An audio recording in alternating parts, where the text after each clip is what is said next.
बिस्मिल्लाहिर्रहमानिर्रहीम। 9th class. आज हम चैप्टर 8 स्टार्ट करेंगे, थर्मल प्रॉपर्टीज़ ऑफ मैटर। तो सबसे पहले हम चैप्टर का इंट्रोडक्शन देखते हैं कि थर्मल प्रॉपर्टीज़ मैटर्स की होती क्या हैं। We use heat not only for cooking but also for doing other jobs. हम हीट को सिर्फ कुकिंग के लिए ही इस्तेमाल नहीं करते, इसके अलावा और बहुत सारे काम होते हैं जिनमें हमें हीट की ज़रूरत पड़ती है। जैसा कि लैब में हम बर्नर यूज़ करते हैं, तो वो भी क्या है, हीट है। या सूरज की जो गर्मी है जो ज़मीन तक पहुंच रही है, वो भी हीट है, उसका भी हम इस्तेमाल करते हैं। तो काफ़ी सारे और इस्तेमाल भी हैं कुकिंग के अलावा हीट के। For example, changing heat to mechanical energy, electrical energy etcetera. This can be done only if we have basic understanding about heat. अब एग्जाम्पल के तौर पर क्या बताया गया कि हम सिर्फ हीट को कुकिंग के लिए इस्तेमाल नहीं करते, बल्कि हम हीट को चेंज कर सकते हैं मैकेनिकल एनर्जी में या इलेक्ट्रिकल एनर्जी में हम कन्वर्ट कर सकते हैं। लेकिन ये उस वक्त पॉसिबल है जब हम बेसिक अंडरस्टैंडिंग हो हमें हीट के बारे में कि हीट है क्या, उसके बारे में बेसिक अंडरस्टैंडिंग्स होंगी, तो तब हम क्या करेंगे, उस हीट एनर्जी को अदर फॉर्म्स ऑफ एनर्जीज में कन्वर्ट कर सकेंगे। In this unit, we shall discuss various concepts related to heat, temperature, measurements of temperature and various thermal phenomena. अब इस चैप्टर में हम हीट से रिलेटेड काफ़ी सारी चीज़ें डिस्कस करेंगे। टेम्परेचर इस चैप्टर में डिस्कस किया जाएगा, मेजरमेंट कैसे करते हैं टेम्परेचर की, और जो थर्मल फेनोमेनास होते हैं उनको भी इसी चैप्टर में डिस्कस किया जाएगा। तो सबसे पहले हमारा टॉपिक है टेम्परेचर की। टेम्परेचर है क्या? When we touch a body, we feel it hot or cold. जब हम किसी भी बॉडी को टच करते हैं तो क्या होता है, वो हमें या तो गर्म लगती है या फिर ठंडी लगती है। The temperature of a body tells us hot or cold a body is. Temperature हमें क्या बताती है कि कोई भी बॉडी हॉट है या कोल्ड है। आप डायग्राम में देख सकते हैं कि हाथों में बर्फ़ उठाई हुई है। तो बर्फ़ क्या होती है, जब भी हम बर्फ़ को हाथ लगाते हैं तो वो हमें फील होता है कि वो ठंडी है। तो इस वजह से जो टेम्परेचर की डेफिनेशन होगी वो क्या होगी, temperature of a body is the degree of hotness और कोल्डनेस ऑफ द बॉडी। कि टेम्परेचर क्या है, वो डिग्री है, किस चीज़ की डिग्री, डिग्री ऑफ हॉटनेस या कोल्डनेस, के कोई भी ऑब्जेक्ट कितना ठंडा या कितना गर्म है, इस चीज़ को मेजर करने को हम क्या कहते हैं, टेम्परेचर कहते हैं। A candle flame is hot and is said to be at high temperature. एक कैंडल फ्लेम क्या होता है, जब हम उसके नज़दीक हाथ लेके जाएं तो वो हमें गर्म फील होता है। इसका मतलब क्या है कि उसका टेम्परेचर हाई होगा। Ice on the other hand is cold and is said to be at low temperature. और इसके मुकाबले में जो बर्फ़ है वो हमें ठंडी महसूस होती है। तो इसका मतलब क्या है कि उसका टेम्परेचर क्या होगा, लो होगा। जो गर्म चीज़ होगी उसका टेम्परेचर हाई होगा और जो ठंडी चीज़ होगी उसका टेम्परेचर लो होगा। Our sense of touch is a simple way to know how much hot or cold the body is. जो हमारी सेंस ऑफ टच है वो क्या हमें बताती है कि कोई भी बॉडी कितनी हॉट है या कितनी कोल्ड है। और भी काफ़ी सारी सेंसेस हैं, जैसे सुनने की सेंस है, देखने की सेंस है। तो जो हमारी टच करने की सेंस है वो क्या है, वो हमें ये बताती है कि कोई भी ऑब्जेक्ट गर्म है या ठंडा है। However, this temperature sense is somewhat approximation and unreliable. अब ये जो टेम्परेचर सेंस है वो इतना ज़्यादा अप्रॉक्सीमेशन हमें नहीं देता या वो रिलायबल नहीं है। जैसा कि हम उसकी मदद से ये फाइंड नहीं कर सकते कि टेम्परेचर का लेवल क्या है। हम ये तो बता सकते हैं कि ये चीज़ ज़्यादा ठंडी है दूसरे की निस्बत, लेकिन दोनों किस लेवल पे मौजूद हैं हमें उसका नहीं पता होता। दूसरे लफ्ज़ों में कोई रेफरेंस पॉइंट नहीं है जिसकी मदद से हम उनका टेम्परेचर बता सकें कि इतना है। Moreover, it is not always safe to touch a hot body. और इसके साथ साथ क्या होता है कि ये हमेशा ये सेफ नहीं होता कि हम किसी भी गर्म चीज़ को हाथ लगा लें। अगर हमें नहीं पता कि वो कितनी गर्म है, हम हाथ लगाएंगे तो हमारा हाथ जल भी सकता है, इस वजह से डेंजरस है। What we need is a reliable practical method to determine the relative hotness or coldness of the bodies. तो इस वजह से हमें एक रिलायबल मेथड चाहिए, प्रैक्टिकल मेथड चाहिए, जिसकी मदद से हम क्या कर सकें, किसी भी बॉडी की हॉटनेस या कोल्डनेस को मेजर कर सकें। To understand the concept of temperature, it is useful to understand the terms thermal contact and thermal equilibrium.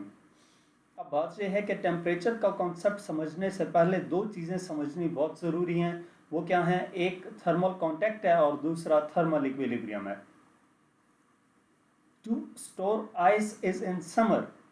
People wrap it with cloth or keep it in wooden box or in thermos flask. सर्दियों में, गर्मियों में बर्फ को store करने के लिए क्या किया जाता है कि उसको कपड़े की मदद से रैप कर दिया जाता है, या एक वुडन ब्लॉक में रैप कर दिया जाता है, या फिर क्या करते हैं, वुडन ब्लॉक में बंद कर दिया जाता है, या फिर थर्मोस फ्लास्क में उस बर्फ को डाल दिया जाता है। बेसिकली इस वजह से क्या होता है, in this way they avoid the thermal contact of ice with its hot surroundings, otherwise ice will soon melt away. जब हम क्लॉथ के जरिए से उसको रैप कर देंगे, या एक वुडन ब्लॉक में हम बर्फ को डाल देंगे, या थर्मोस फ्लास्क में डाल देंगे, तो उसके ज़रिए से जो थर्मल कांटेक्ट है उस बर्फ़ का सराउंडिंग्स के टेम्परेचर से, वो क्या हो जाता है, डिस्कनेक्ट हो जाता है, क्योंकि हम दरमियान में एक इंसुलेटर ले आए हैं जिससे हीट ट्रांसफ़र नहीं होती। कि जब हमने बर्फ़ को एक कपड़े की मदद से रैप कर दिया है, तो क्या होगा कि जो बाहर का टेम्परेचर है वो अंदर इफेक्ट नहीं कर पाएगा, इस कपड़े की वजह से रुक जाएगा, एक एज ए इंसुलेटर काम करेगा। तो इस वजह से ये जो बर्फ़ है ये इन थर्मल कांटेक्ट नहीं रहेगी सराउंडिंग्स के टेम्परेचर से, तो इस वजह से ये काफ़ी देर तक ठंडी रहेगी और अपनी हालत में मौजूद रहेगी। लेकिन इसके मुकाबले में अगर हम इस बर्फ़ को ऐसे ही खुली जगह में गर्मियों पे रख दें तो बर्फ़ बहुत तेज़ी से पिघल जाती है। उसकी रीज़न क्या होती है कि बर्फ़ थर्मल कांटेक्ट में आ जाती है अपने सराउंडिंग्स के टेम्परेचर से। इसी तरह when you place a cup of hot tea or water in a room, it cools down gradually. जब हम क्या करते हैं कि कप ऑफ टी कमरे में रख देते हैं तो वो आहिस्ता आहिस्ता ठंडी हो जाती है। Does it continue cooling? क्या ऐसा है कि वो ठंडी होती जाएगी? किस स्टेज पे जाके वो रुक जाएगी कि मतलब उससे ज़्यादा मज़ीद ठंडी नहीं होगी? तो वो कौन सी स्टेज है? It stops cooling as it reaches the room temperature. वो उस वक्त स्टॉप हो जाएगी जब क्या होगा, वो रूम टेम्परेचर पे पहुंच जाएगी। जितना रूम का टेम्परेचर है उतना ही टी का टेम्परेचर हो जाएगा, तो वो क्या करेगी, मज़ीद ठंडी होनी ख़त्म हो जाएगी। Thus temperature determines the direction of flow of heat. जो टेम्परेचर है वो क्या करता है, direction of flow of heat को डिटरमाइन कर रहा होता है।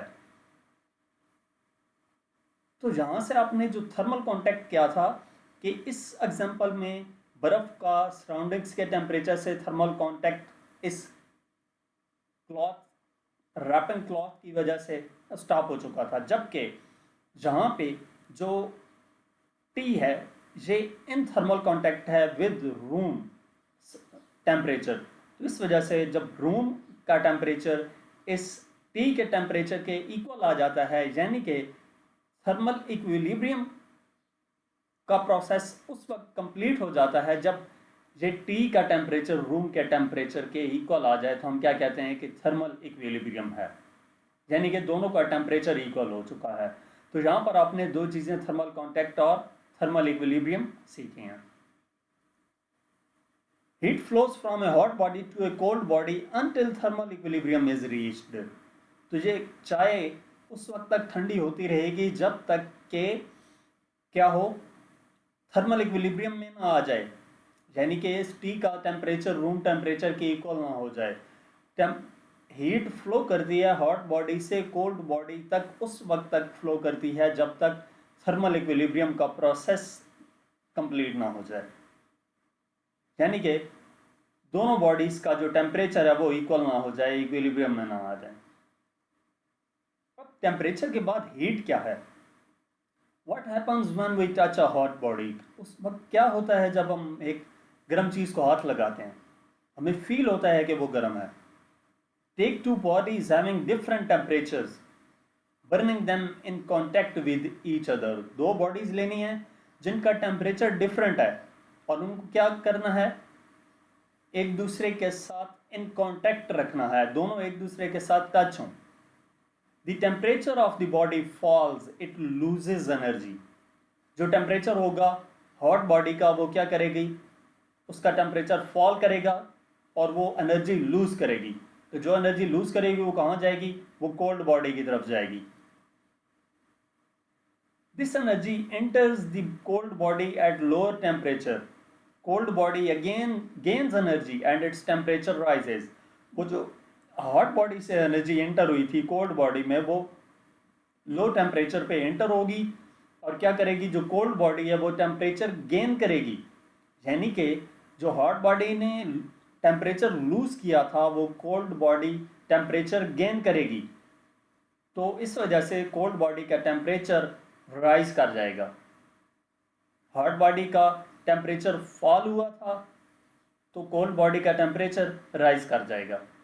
The transfer of energy continuous till both the bodies have the same temperature. ये जो ट्रांसफर है एनर्जीज का या टेम्परेचर का, ये उस वक्त तक जारी रहेगा जब तक दोनों बॉडीज का जो टेम्परेचर है वो सेम ना हो जाए। The form of energy that is transferred from a hot body to a cold body is called heat.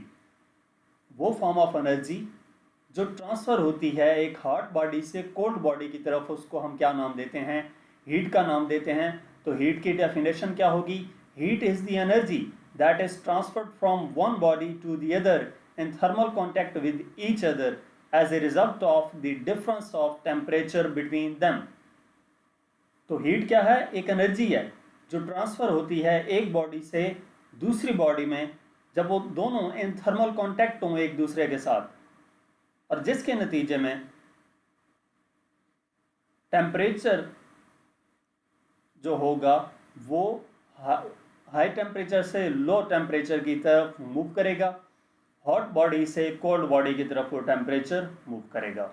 यानी कि दो बॉडीज जिनके दरमियान टेम्परेचर डिफरेंस है उनको इन कांटेक्ट एक दूसरे के साथ रखें तो क्या होगा कि एनर्जी ट्रांसफ़र होगी एक बॉडी से दूसरी बॉडी में। तो वो जो एनर्जी ट्रांसफ़र होगी उसको हम क्या नाम देंगे, हीट का नाम देंगे।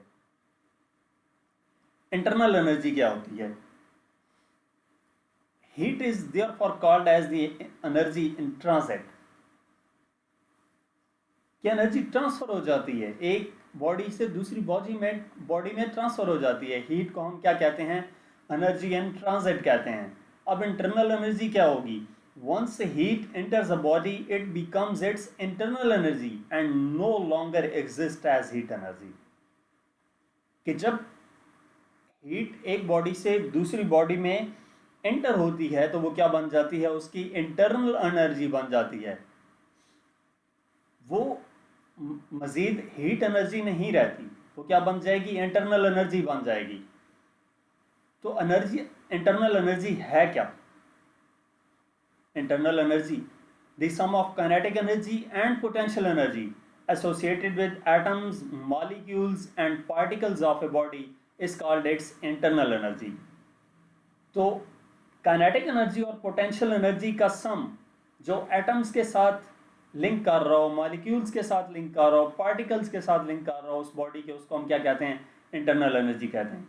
यानी कि किसी भी बॉडी के एटम्स, मॉलिक्यूल्स और पार्टिकल्स की जो काइनेटिक और पोटेंशियल एनर्जी है उसको हम क्या कहते हैं, इंटरनल एनर्जी कहते हैं। तो फैक्टर्स इंटरनल एनर्जी के क्या हैं, internal energy of a body depends on many factors such as the mass of body, kinetic and potential energy of molecules etc. जो इंटरनल एनर्जी होती है बॉडी की वो किन चीज़ों पे डिपेंड कर रही होती है, मास ऑफ द बॉडी पे डिपेंड कर रही होती है, काइनेटिक और पोटेंशियल एनर्जी पे डिपेंड कर रही होती है। Kinetic energy of an atom और molecules is due to its motion which depends upon the temperature. कि टेम्परेचर इफेक्ट करेगा किस चीज़ को, इंटरनल एनर्जी को। Kinetic energy of an atom और molecules is due to its motion which depends upon the temperature. कि जो kinetic energy होती है वो मॉलिक्यूल्स या एटम्स की मोशन पे डिपेंड कर रही होती है, और मॉलिक्यूल्स और या एटम्स की मोशन किस वजह से होती है, वो टेम्परेचर पे डिपेंड कर रही होती है। टेम्परेचर के इंक्रीज या डिक्रीज करने से एटम्स और मॉलिक्यूल्स की जो मोशन है वो डिक्रीज या इंक्रीज करेगी, तो उसके साथ साथ काइनेटिक एनर्जी पे भी इफेक्ट पड़ेगा। पोटेंशियल एनर्जी ऑफ एटम्स और molecules is the stored energy due to intermolecular forces. Atoms के दरमियान जो इंटरमॉलिक्यूलर फोर्सेस होती हैं, पोटेंशियल एनर्जी उन पे डिपेंड कर रही होती है। गैस जो सॉलिड्स हैं उनमें इंटरमॉलिक्यूलर फोर्सेस स्ट्रॉन्ग होती हैं, लिक्विड में गैसेस की निस्बत सॉलिड की निस्बत वीक होती हैं, और गैस में इंटरमॉलिक्यूलर फोर्सेस सबसे ज़्यादा वीक होती हैं। तो जो इंटरमॉलिक्यूलर फोर्सेस होती हैं उन पे डिपेंड कर रही होती है पोटेंशियल एनर्जी। तो इसका मतलब क्या है कि इंटरमॉलिक्यूलर फोर्सेस के चेंज होने से इंटरनल एनर्जी भी चेंज होगी। तो आप यहाँ पे डायग्राम में देख सकते हैं वो फैक्टर्स जो इंटरनल एनर्जी को इफेक्ट कर रहे होते हैं। मटेरियल कंपोजिशन, कि वो मटेरियल किस चीज़ का बना हुआ है, यानी कि उसकी स्पेसिफिक हीट क्या है, ये हम नेक्स्ट डिस्कस करेंगे कि स्पेसिफिक हीट क्या होती है। Mass, how many molecules are moving, mass affect कर रहा होता है, उसमें मॉलिक्यूल्स कितने मौजूद हैं, इंटरनल एनर्जी उस पर भी डिपेंड कर रही होगी। Temperature, average kinetic energy of molecules, कि उस बॉडी का टेम्परेचर क्या है, उस चीज़ पे भी क्या कर रहा होता है, टेम्परेचर भी इफेक्ट करेगा इंटरनल एनर्जी को। उसके बाद फिजिकल स्टेट है, यानी कि वो बॉडी सॉलिड है, लिक्विड है, गैस है या प्लाज्मा है, ये भी डिपेंड करता है। हर एक की इंटरनल एनर्जी डिफरेंट होगी। तो यहाँ तक हमारा आज का लेक्चर था। नेक्स्ट लेक्चर के लिए आप मेरा यूट्यूब चैनल विजिट कर सकते हैं। Thank you.